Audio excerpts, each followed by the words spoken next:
Welcome back to the latest episode of the 10-Minute Round. UFC 313 was this past weekend. By now, you kind of know what went down.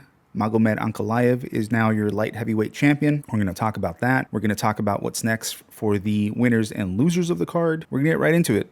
Let's jump right into the main event. So the black magic that Jiri Prochazka accused Alex Pereira of having has apparently run out.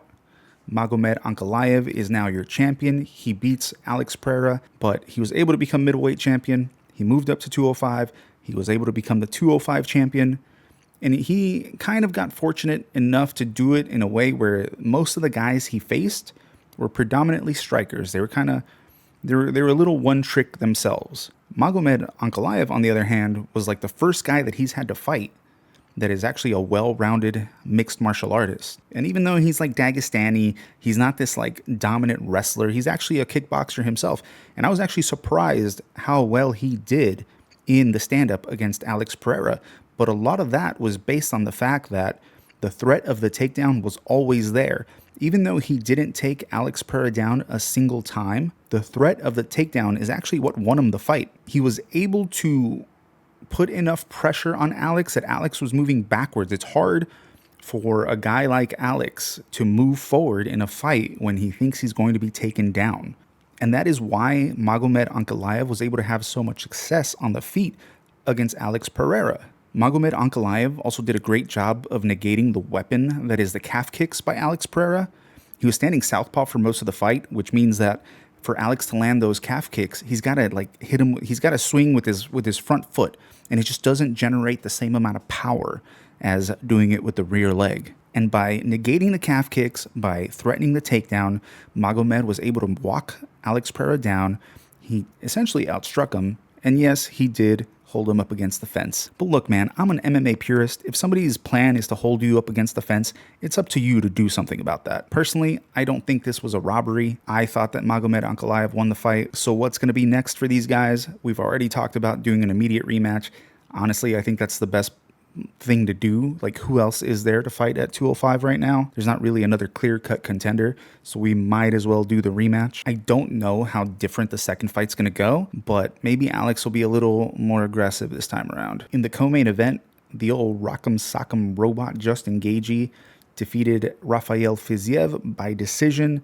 Look, man, I will tune in whenever these two guys fight, whether it's against each other, whether it's against somebody else, whether it's against the wind.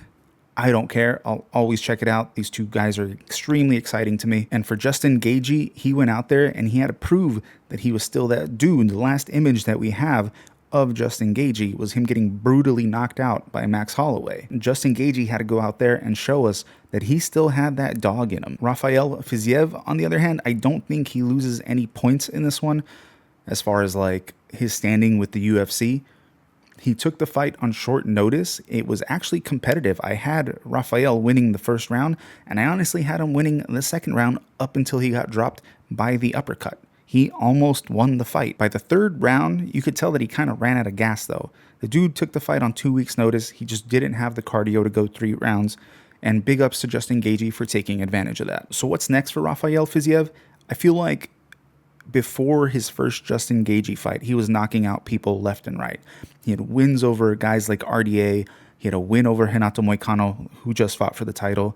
There's still a lot of good fights for him. He's only 31 years old. He's obviously super talented. I do think we're still going to see him climb to the top of the division. But for Justin Gaethje, we have an interesting little dilemma. Does Justin Gaethje get the next title shot? Does he deserve the next title shot? I feel like we have a little case here at the top of 155 where you have 4 fighters at the top right now that all need to fight each other. You have 1, the champion, Islam Makhachev. Number 2, you have Arman Tsarukyan, technically the number 1 contender. You have Justin Gaethje, who just won. Even though he has the Max Holloway loss, he's just so exciting that he's always going to be at the top of the division for as long as he's around. And he's always going to deserve a title shot just from being an exciting fighter. And the 4th guy, the newcomer of the bunch, we have Ilia Topuria. So what I suggest we do, and I'm giving you this for free, UFC. Don't worry, no payment necessary. I'm going to give you this idea for free. You got these 4 guys. Any combination of these 4 guys fighting each other, If we're not going to do the Islam Makhachev versus Arman Tsarukyan fight, we can have Arman Tsarukyan fight either Justin Gaethje or Ilia Topuria.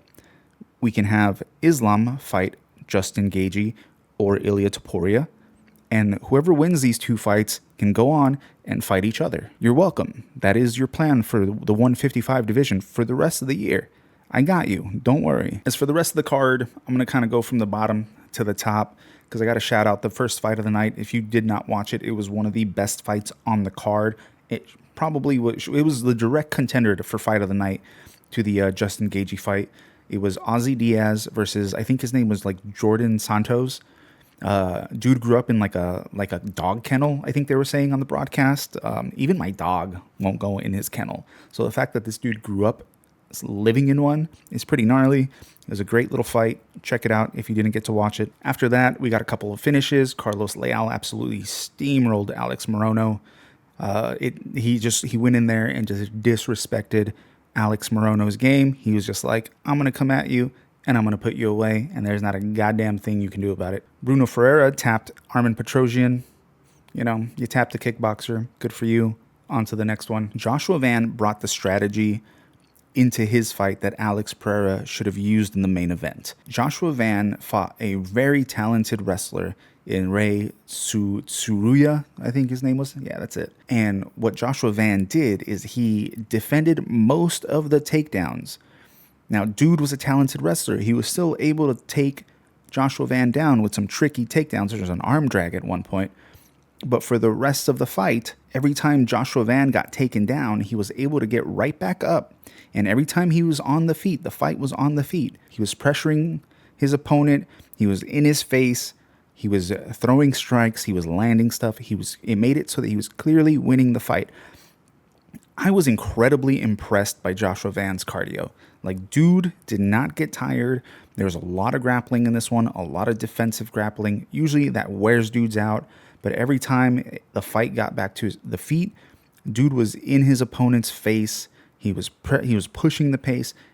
I thought the whole thing was just absolutely incredible. I don't know what is fueling this kid, but I'm very, very... I've already been high on Joshua Van. I like watching his fights. I think the dude is super talented. He's only 23 years old.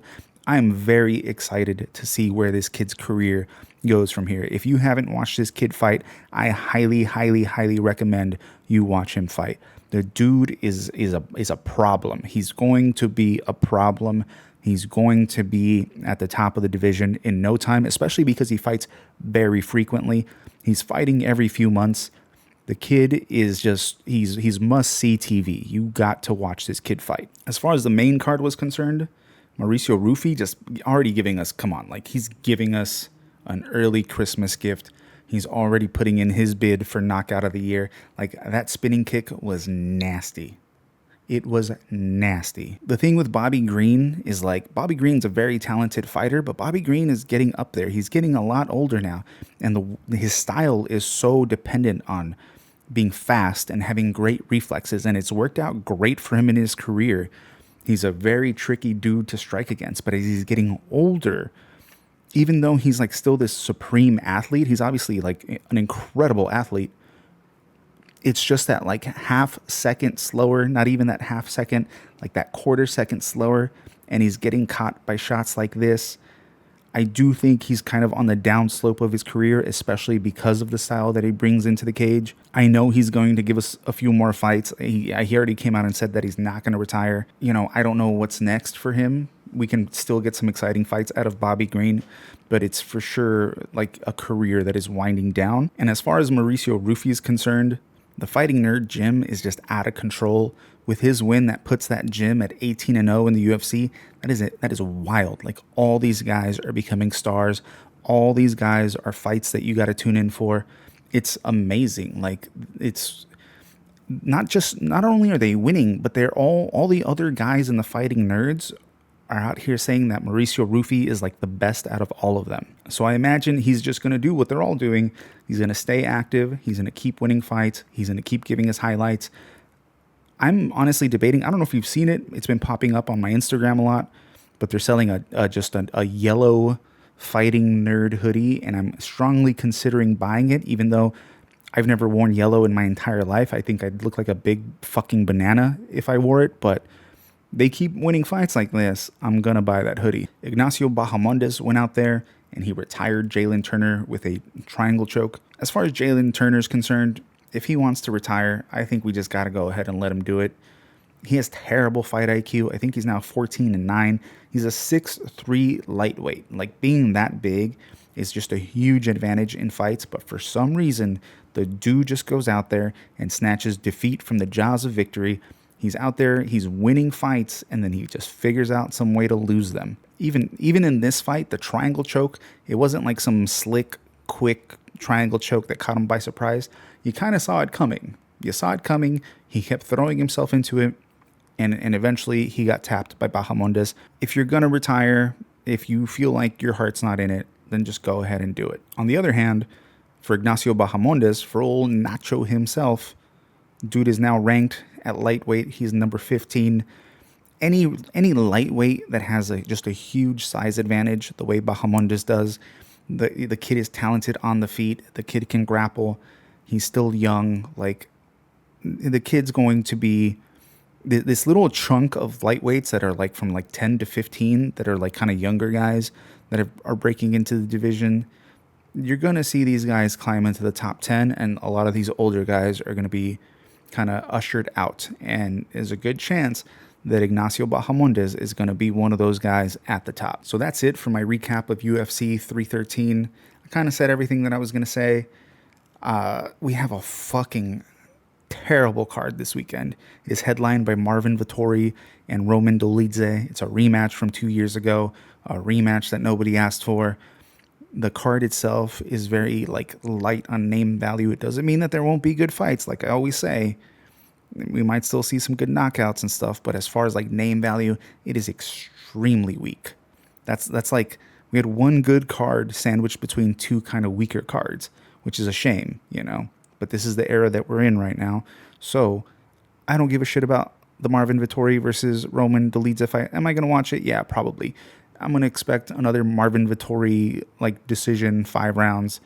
That's probably what's going to happen. So I don't even need to make a whole episode to break that one down. Marvin Vettori decision. Saruman will be proud of him or whatever. That's what's going to happen. But anyway, that's it for this episode. Thank you for tuning in. There's some good stuff coming up. So, keep an eye out. I'll be putting out some videos because there's some good cards coming up, and we're going to talk about them. We're going to get into it. All right. Thank you so much. I'll see you next time. Peace.